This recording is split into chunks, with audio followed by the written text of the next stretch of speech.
Let's give it 2 more minutes and see if we can find 3 more people. Amra, get some friends to join us tonight. You know anyone who wants to get involved? This place. Yeah, you're muted for the moment. I'm sorry, you're muted. Sorry, Amra. I'm not controlling this. We'll get to you in a sec.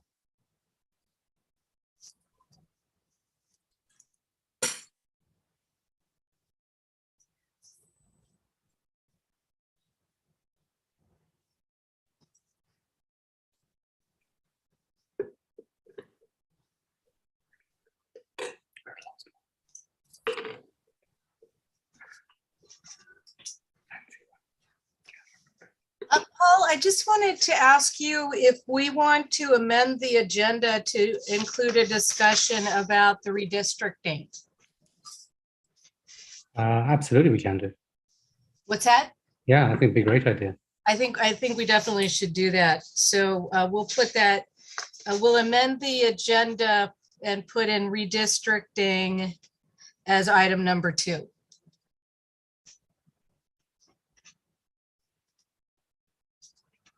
Yep.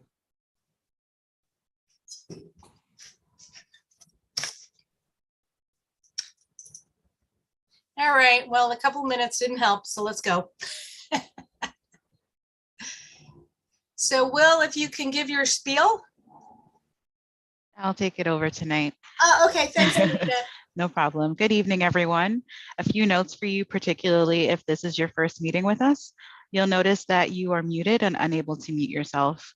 After any presentations, the co-chairs may call on members of the public who wish to speak.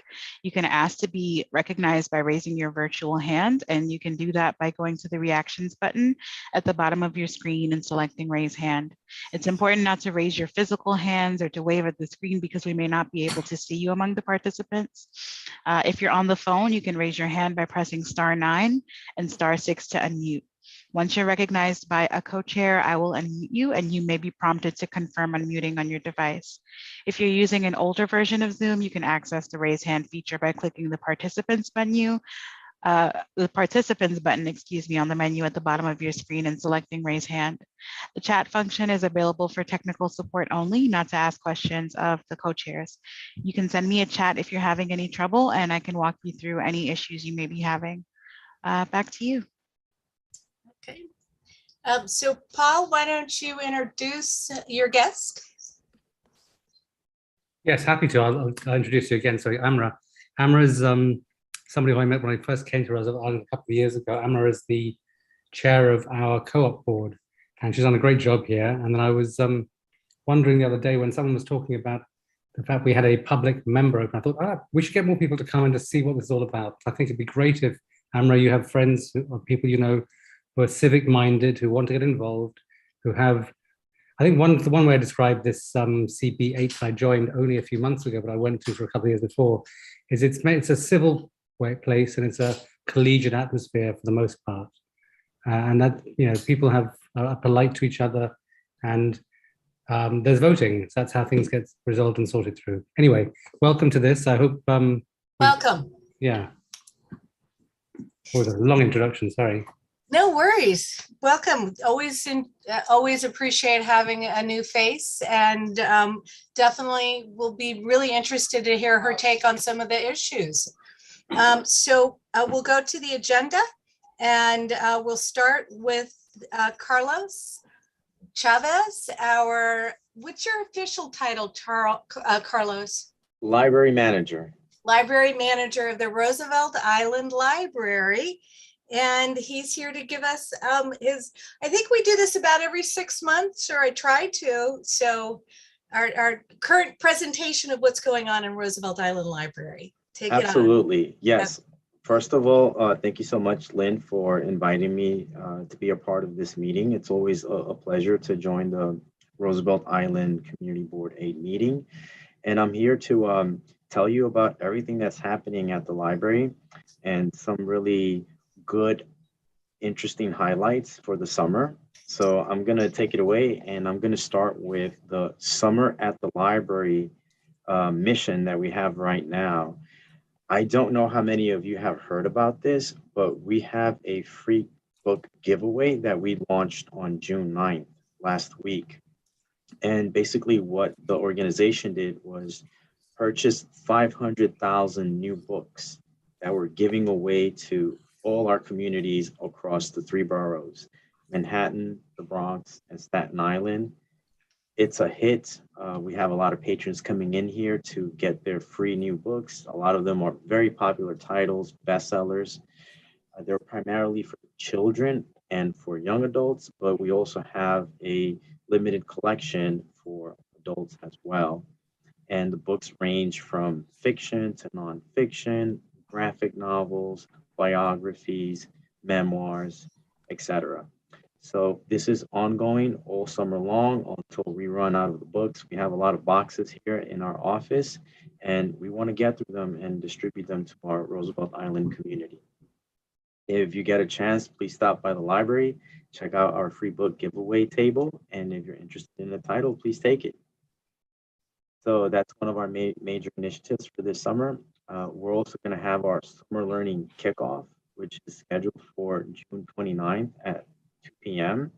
And we're going to have a music concert for everyone, for the entire family.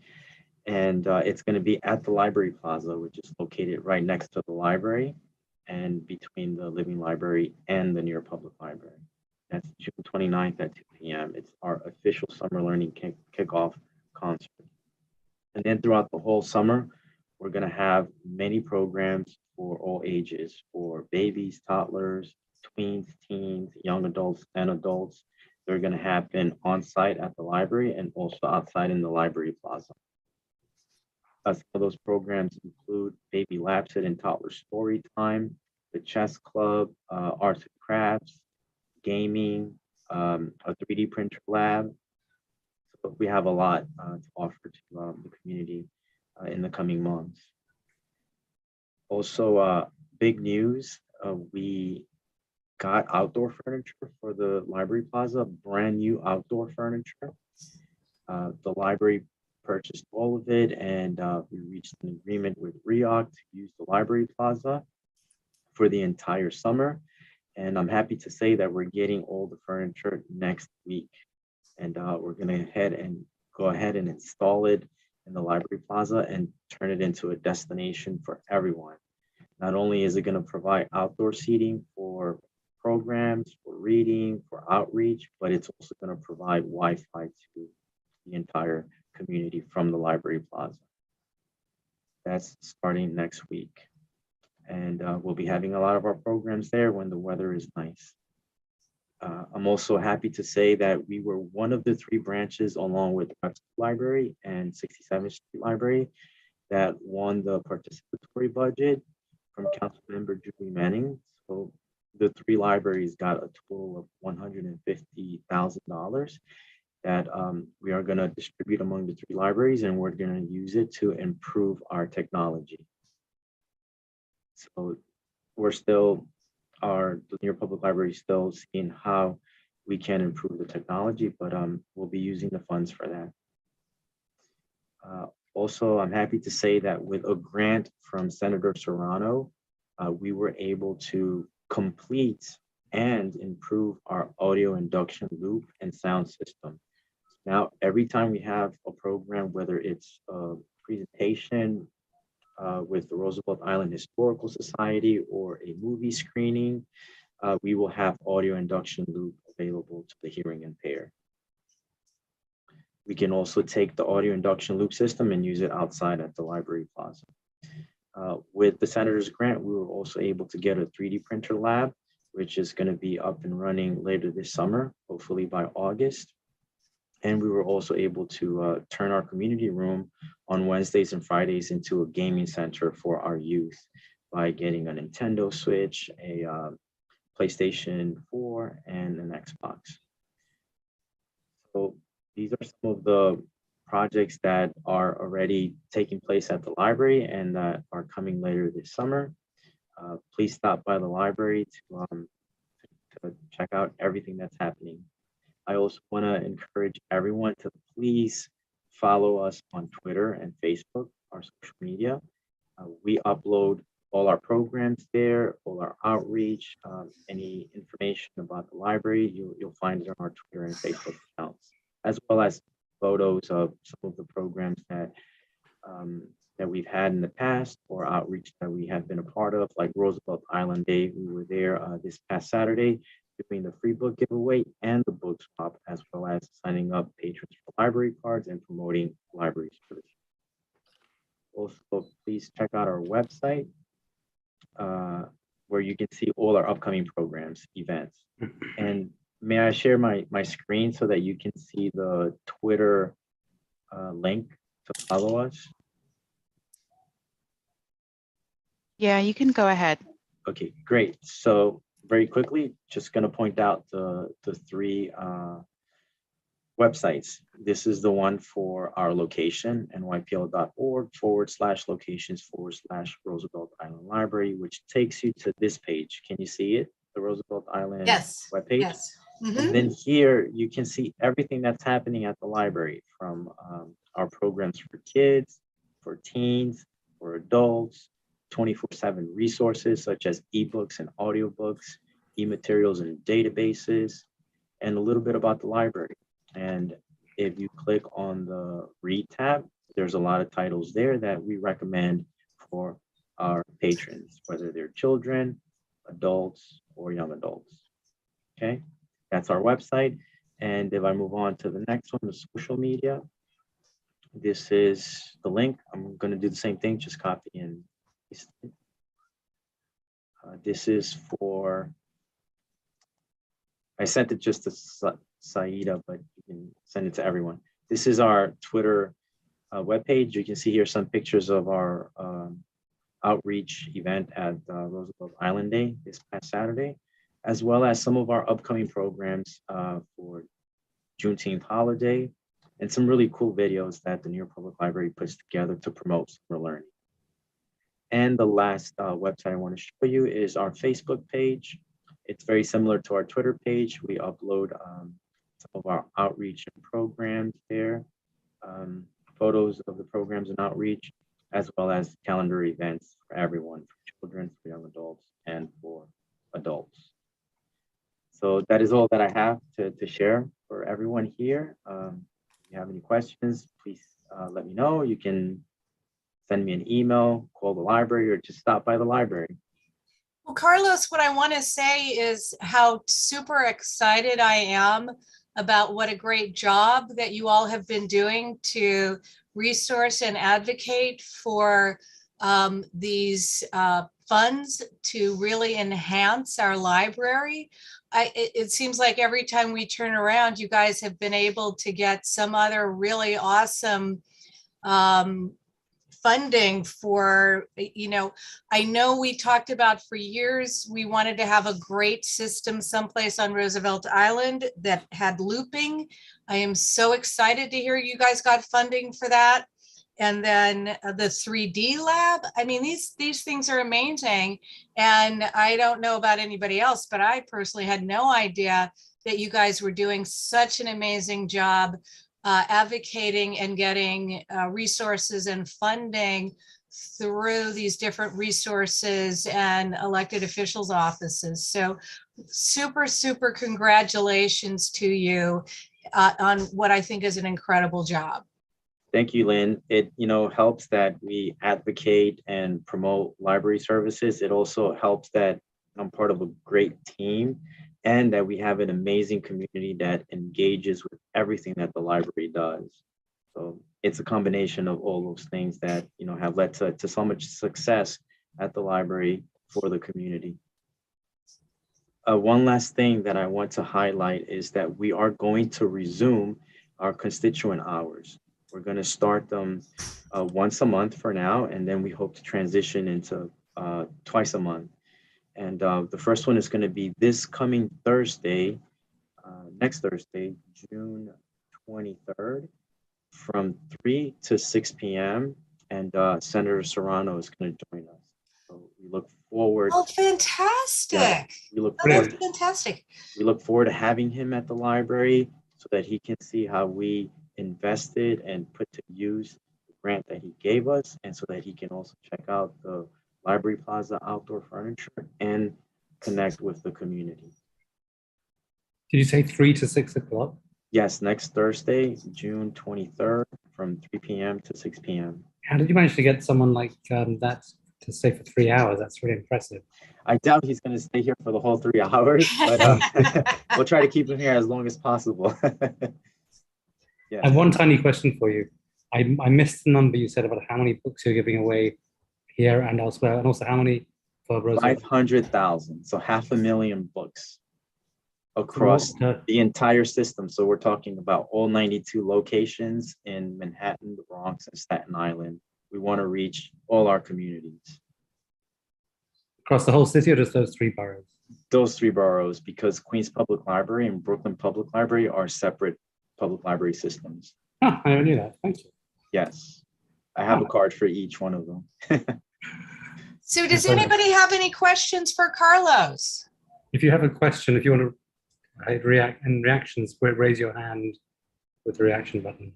I'm going to send my email too. And if you think of any questions, please send me an email. I'm also going to include the phone number. And please stop by the library. Get a library card if you don't have one, and check out our print, media, and digital collection. That was a great presentation. Thank you so much, Carlos. Yeah, Great. thank you, Thank you. Carlos. Always Yes. appreciated. Thank you very much. So actually, Paul, I wanted to talk about making one more agenda item change. Mm-hmm. And so we'll be going next to talking about redistricting. But what I'd like to put in as number 4 in terms of our agenda is the healthcare meeting that's happening on Saturday. Very good. Very Okay, so let's talk about redistricting. So what Paul and I were engaged in a meeting early this week, Tuesday, about the 2020 census affects how we are represented politically in terms of the different offices that are responsible for our community. And what has happened with the state is that there was a redistricting committee. They made a determination that was legally challenged, and then it went into the courts, and the courts decided that they didn't think that they did an appropriate job, and so they redistricted our community in terms of moving forward who will be representing Roosevelt Island. So if I understand things correctly, Liz Kruger will be our new senator over Roosevelt Island. She will be rerunning for her Senate seat in November. We will be, so that will be happening. And then our council district is up for redistricting. And we are now in a situation where they're trying to figure out, we are currently in Council District 5, which is Roosevelt Island and the Upper East Side. What is being negotiated now is there are too many residents represented in District 5, so that we have to give away some of our constituents to another district.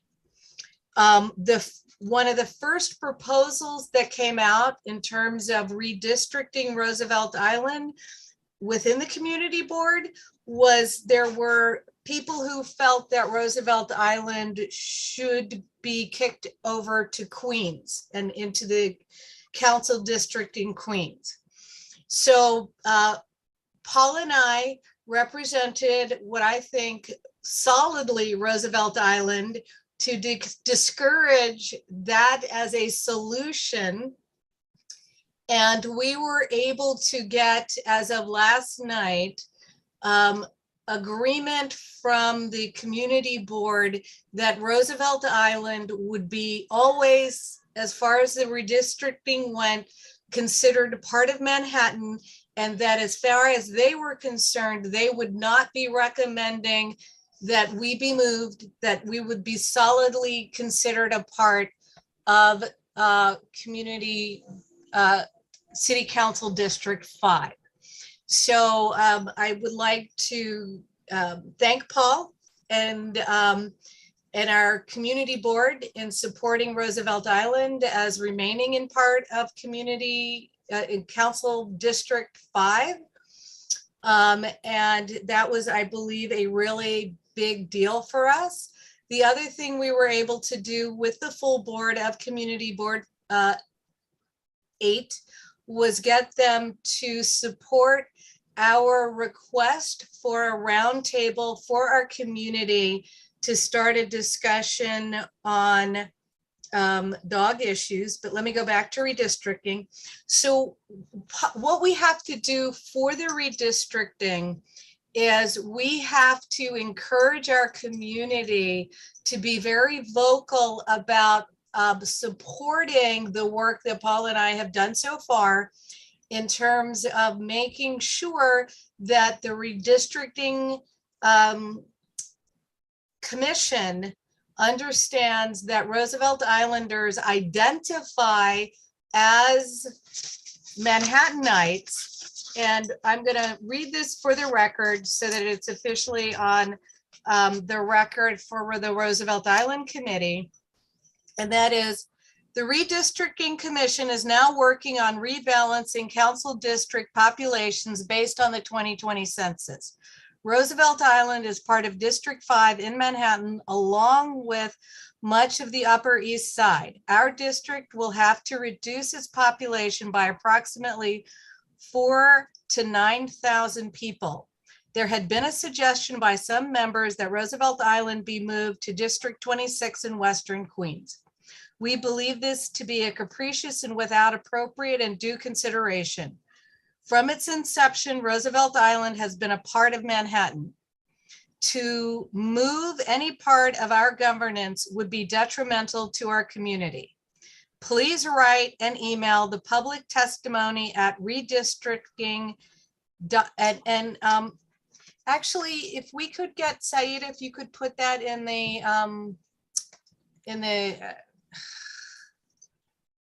chat. Sure. I'm going to give it to you now, Said. I'm going to send it to you now. I'll drop it in chat. Okay. Thank you. So the original purposeful intent was that Roosevelt Island be always considered as part of Manhattan. Roosevelt Island was created to be a Manhattan utopian community by Mayor Lindsay. Area code for Roosevelt Island was 212, not 718. The zip code for Roosevelt Island is 1004, a Manhattan zip code. The MTA considers Roosevelt Island part of Manhattan. We pay taxes for the borough of Manhattan, not Queens, and the DOE elementary and middle school is in District 2 of Manhattan.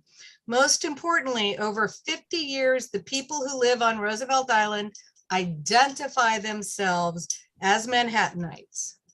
And so what we're asking is, we're going to be reaching out to the community to get them to respond to the redistricting and hopefully put in their voice as far as our request that this community remain, I'm hoping indefinitely, in City Council District 5. So, Can I add a couple of things, Lynn, before we go to absolutely. comments? Absolutely. So firstly, my first observation when I was at the CB meeting, the board meeting, when we talked about this, was everyone who spoke, apart from a couple, spoke with huge warmth and fondness for Roosevelt Island. And I think for Lynn in particular, I think Lynn had worked so hard on Community Board 8 for so many years that we're a natural part of the family there through Lynn's efforts. So, you know, Lynn, it's all down to you. I could see that so clearly from the way they were talking. That's very Secondly, sweet. just so you know, in terms of getting it out there, we've stuck it on a couple of the big Facebook groups for Roosevelt Island. But the goal here is to get as many people as possible to send an email. And there's some talking points there for anyone to use and grab whatever they want to. So if people are minded to do it, we've made it easy for them. So if you can help and think of ways, there's nowhere it can go too far for us. If you think of any lists of people you have or know who live on this island who care about this, please send it around. And the last thing I wanted to say was, I want to be clear, I don't think it's doom and gloom. The way there was an expert on the CB from Citizens United. They're a advocacy group for fair voting. They analyze this stuff in great detail. He thought the chances of it happening in Greater Queens was tiny, or I think he said less than tiny, principally because the District 26 is too big already in terms of population. So there's no idea that we could put people in there. So actually, let me clarify that, Paul, because the Queens District, the Western Queens District, directly across the river from us on the Manhattan, on the Queens side, where our Roosevelt Island Bridge goes, they have too many people. Right. So that it would actually be, if you know where the I call it the Costco ferry is, a little bit further north, that's the District 26 that they're talking about. Oh, I'm sorry. So we're not contiguous and that's to the reason. That district. We have no relationship with that district at all. I mean, we barely have one with the one that's contiguous, and that's only because of the composting and fighting under the 59th Street Bridge for the composting to stay there, that we have a relationship with them at all. But it would be so complicated and challenging for Roosevelt Island to have that kind of diversity in terms of who is governing us, that I just can't even get my mind around how detrimental it could be. But the point I was trying to make was, I was going to get to that, but the point I was making was that the expert who spoke to us didn't seem to think there was any chance of this happening. My point is that we can't take that for granted. That's the point. So we have to get as many people as we can, spread the messages, and if you think of places to send the message to, great. That's what I was going to say, that's all. Yeah. Yep. So does anybody have any questions about the redistricting issue that Paul and I just discussed? Any comments or thoughts? I'd love to hear what people, members of the public, think about this. Amra, if you want to tell us what you think, I'd love to, we can unmute you. Would you mind, Saida?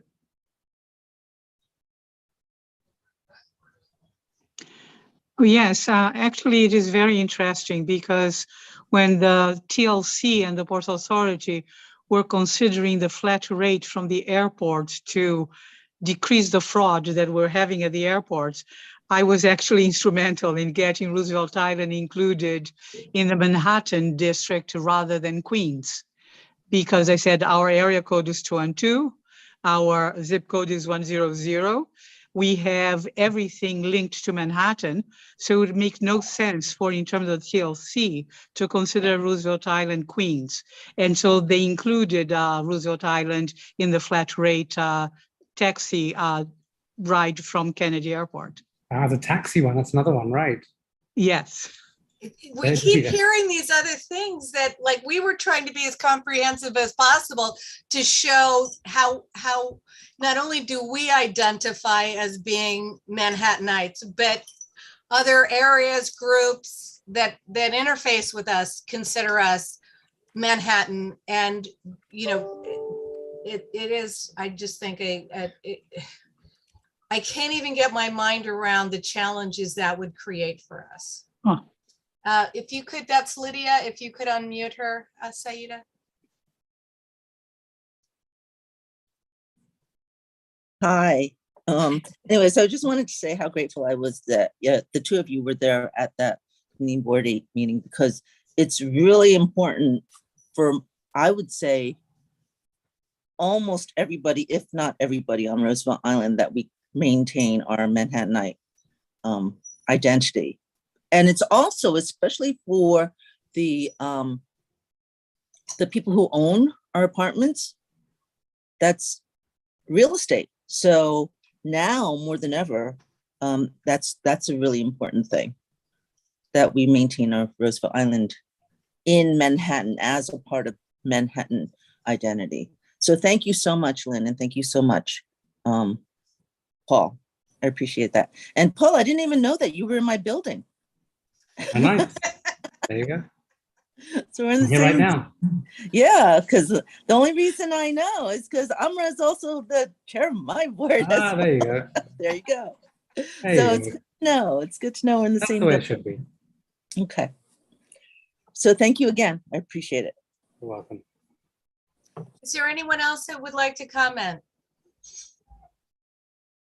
Okay, seeing none, we're going to move on to the next issue. So we had on our agenda as discussing the dog issues.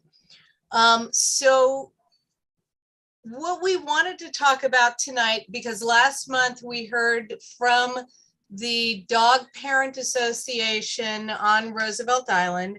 So tonight I wanted to discuss with people, I have been polling some of the people who have lived on Roosevelt Island for a long time. These are primarily people who live in the wire buildings.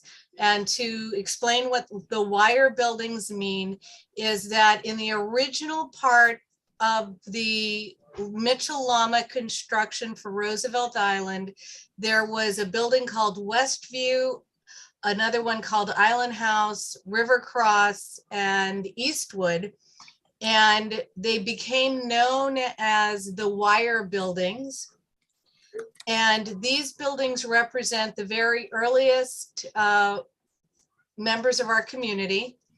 And they moved on the island, in many of them in the late 70s, early 80s, with the understanding that there wouldn't be cars on Roosevelt Island and there wouldn't be dogs on Roosevelt Island, or there would be very few cars on Roosevelt Island. And it really wasn't until the last, I'm going to say 5 years, and maybe slightly before that, but with the buildings in Southtown, where that allowance of dogs changed. So what happened, and I'm restating this, I did state this last month, but what happened was we went from most of the rental organizations and the one, early on, the one condo building, they did not allow, through their rental agreements, allowed to have dogs here unless it was a seeing eye dog or something to that effect. And then Southtown was built and that was changed, and the buildings started allowing dogs, and then they went a step further about 5 years ago, where they started actually advertising as dog-friendly buildings. I think that was a little ingenuous to a community that had spent almost 50 years being a non-dog island. And so one of the things that we're finding is that there's being, specifically with the explosion of dog owners during the pandemic, it's now starting to create some community strife, because you have people who've lived here a very long time who are not used to having dogs around at all. You have, some owners who are fantastic and who came to Roosevelt Island thinking it was a dog-friendly community. And then you have some, what I'm going to call pandemic new, less responsible dog owners who have really not been responsible in terms of how they're managing their pets. And so this has created some collisions with these two groups. And so what we were able to do in the Community Board 8 meeting last night was we presented a we presented a resolution here in our community, in our Roosevelt Island Committee, that we got approved, that we took to the full community board, that is a resolution requesting that REOC set up a roundtable to discuss best practices for bringing dogs, or for how we want to set the rules and set the practices that we agree as a community on moving forward with dealing with dogs. And so that was approved by the full board, or it was approved by the board yesterday. And thank you again, Paul, for your efforts and making that happen. And so we now are going to be moving forward to help in any way we can to facilitate the correct stakeholders to be at best practices meeting to talk about dog issues on Roosevelt Island. Did you have anything you wanted to add, Paul? Perfectly set out. Thanks, Lynn. So the only thing that I also want to comment on is I did pull some wire building residents who I know have lived here a long time. And a lot of them are as extremely upset as I thought might be about this explosion of dogs in the community. And I think that I've always believed that the majority of people on Roosevelt Island are eminently reasonable and fantastic neighbors. My personal goal has always been to move Roosevelt Island to being the best neighborhood in America. Why not? And so I really believe that if we take that moment and stop now and really invite knowledgeable experts into engaging with us in terms of how we can move forward with best practices, I think that we can figure out some great ways to integrate our new residential dog community with the existing community. So would anybody like to weigh in on that? I just might mention one thing. When we had last weekend, Roosevelt Island Day, it was notable that the Dog Owners Association, that Mary and other people had a table.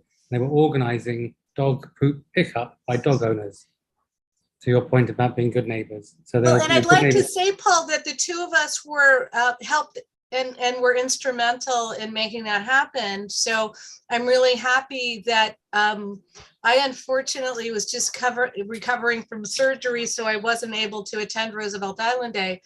But I was really happy to see that they were able to get engaged in a positive way. Saida, can you unmute Sharon?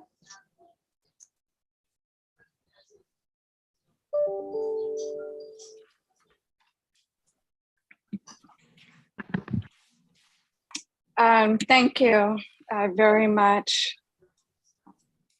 I'm sorry. Thank you, Paul, and thank you, Lynn. I appreciate it. So a couple of things. I've been a resident of Roosevelt Island since 1976. I am a homeowner as well. And Roosevelt Island is already the best community that is around, mainly because of those individuals who moved to Roosevelt Island in its early years and made the investment to be here and eke out a community where none previously existed. And resulted in so many people wanting to move to Roosevelt Island. So I'm actually really proud of where Roosevelt Island is today. And Lynn is absolutely right. with respect to the early buildings on Roosevelt Island. I will say that as a longtime resident and homeowner here on the island, that is not so much the explosion of dogs. It is more of the bad behavior of dog owners.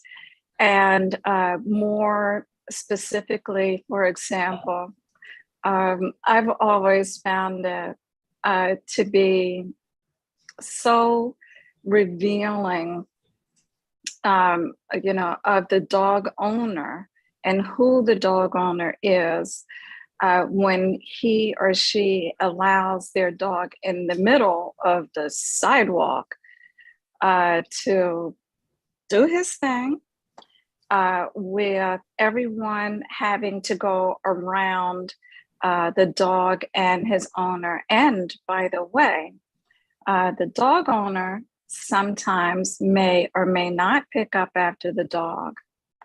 But, I tell you, because working in Manhattan, when I leave Roosevelt Island and I take the ferry to work, the moment I step off the ferry, there is such a huge difference because, and you will forgive me for being so graphic, but the amount of smears that are on the sidewalk now in Manhattan is just unbelievable. So that, I mean, you already know that a dog has done his or her business right there on the sidewalk, and not the dog owner has not curbed their pet out into the street. So, and not the tree pits. The tree pits might make me want to stop and say, I'm not sure it's a good idea for your dog to be doing its thing in our tree pits. But okay, I mean, that's really bad also. So it's very clear to me that the issue is less about dogs, and is something that you alluded to, Lynn, more about the behavior of dog owners who stand in the middle of the street while their dog is taking a poop. In the middle of the sidewalk. Dog owners who don't curb their dogs, or if you're walking on the right side of the sidewalk, because we walk and drive on the right, a dog owner who allows its, the leash is so long, you have to step over the dog or step over the leash in order to pass by. I think that those are some of the things that irk me. And I just wanted to tell you that I very much want to be on this task force, because I don't think it's about the expulsion of the dogs, but I do find that bad behavior of dog owners just impacts us all and just results in a significant degradation of quality of life. And I do see that, by the way, in Manhattan. Sidewalks are just dotted and littered with remnants of dogs, doing what they need to do, but their owners are allowing them to do it, right on the sidewalk, so that people have to play hopscotch, step around so that you're not stepping into something because somebody Sharon, neglected. I want to let you know that we invited somebody from Parks to join us this evening to talk about some of the best practices that they were using in the city. And unfortunately, though they were scheduled to join us this evening, they weren't able to do that.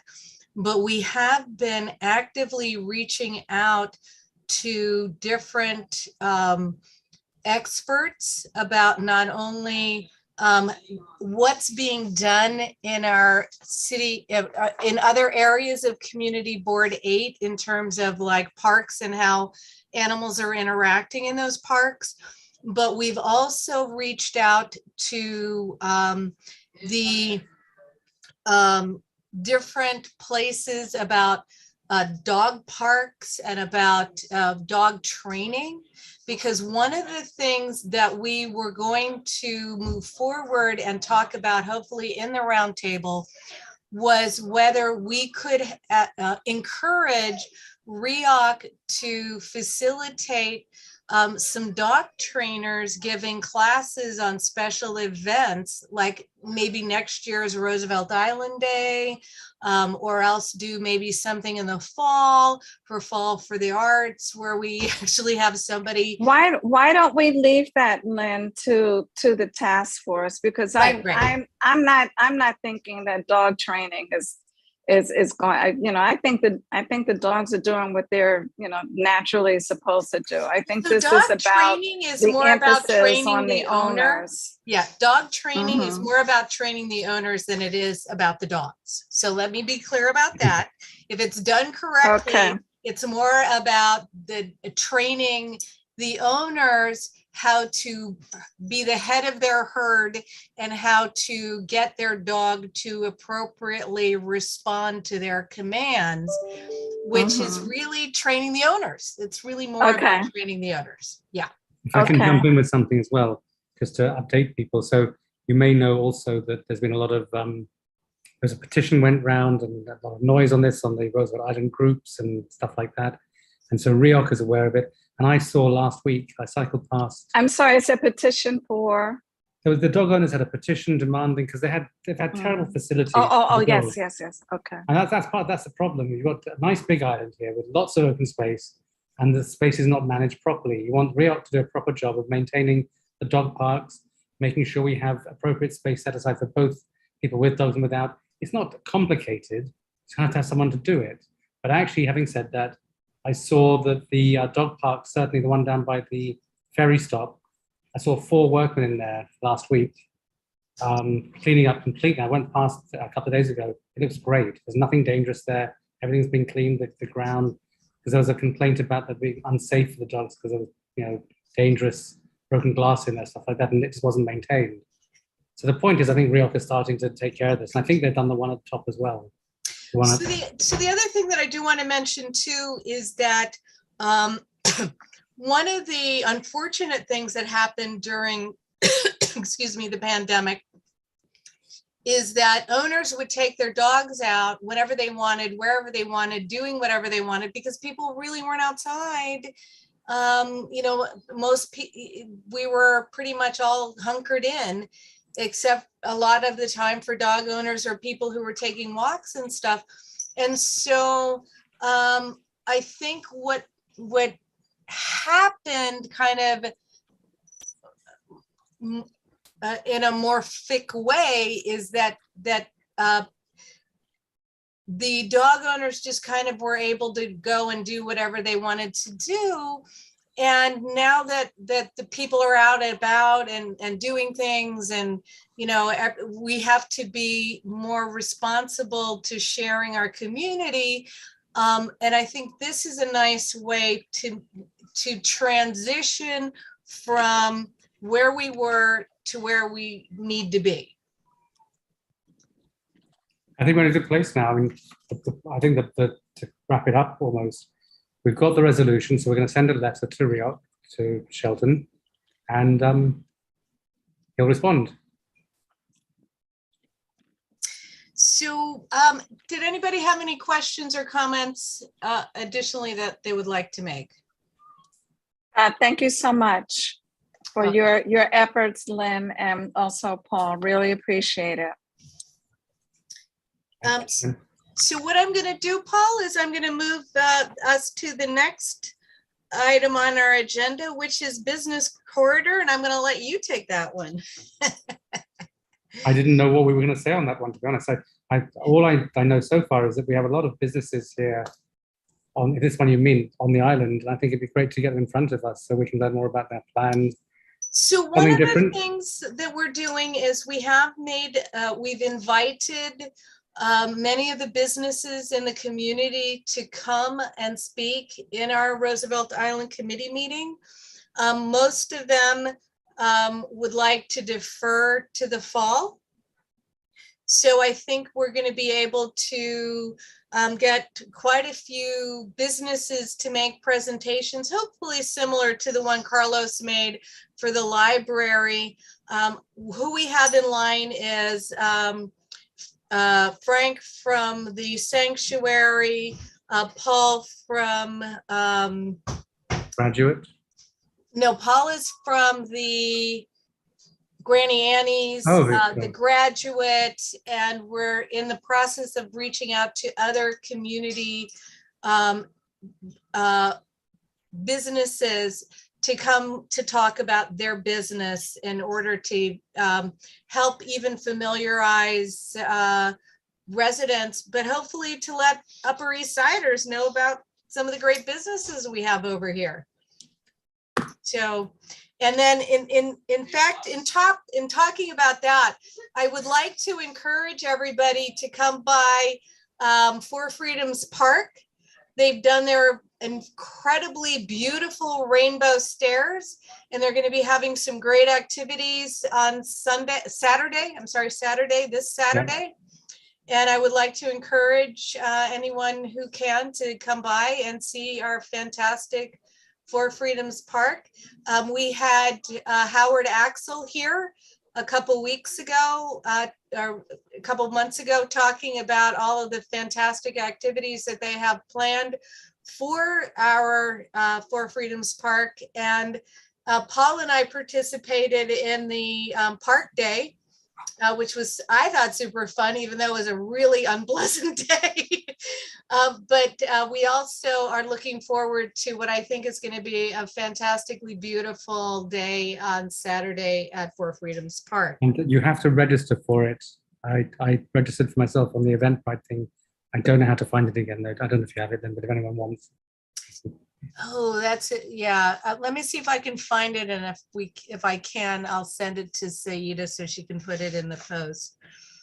So then the last item of regular business that we've added to the agenda, because we just found out about it last night, right, Paul? I could do this one. I can do. Okay, I'll give that one to you then. Last night in the CB8 board meeting, we had a complete set of all the elected officials, all the way from no senators, but state senators, assemblymen, council members, and we had Representative Carolyn Maloney. And we were surprised to hear and delighted to hear that there's a health forum she's having this Saturday at 10 a.m. at Cornell Tech. It's a 1-hour forum, and people I don't know if it's an invitation or not, and that's the only thing. I know I got. So it's another one where you have to register, Paul? Oh, someone emailed it to me. I didn't register for anything. That's interesting. Yeah, so if you go into the email, you will see that there's a place to register. Now, I know it's on a couple of Facebook posts, and I believe it's on the Roosevelt Islander where you can register. So those are a couple of different points of entry that you can register for the meeting at 10 o'clock on Saturday. Right. The reason behind it is our pediatrician's office is closing as of June 30th. And I'm not sure what's going to happen with the local GP, whether that entire facility where their medical services are now will close. I think I will learn along with other members of the community exactly what situation we're going to be left in after this meeting on Saturday. But I think that that's a piece of the concern. And one of the things that we had been trying to do was we had another urgent care in to the site that we currently have that's set up as a medical facility. And there have been some issues with making that happen. And so I'm hoping that that's something that we can, as a community, advocate for.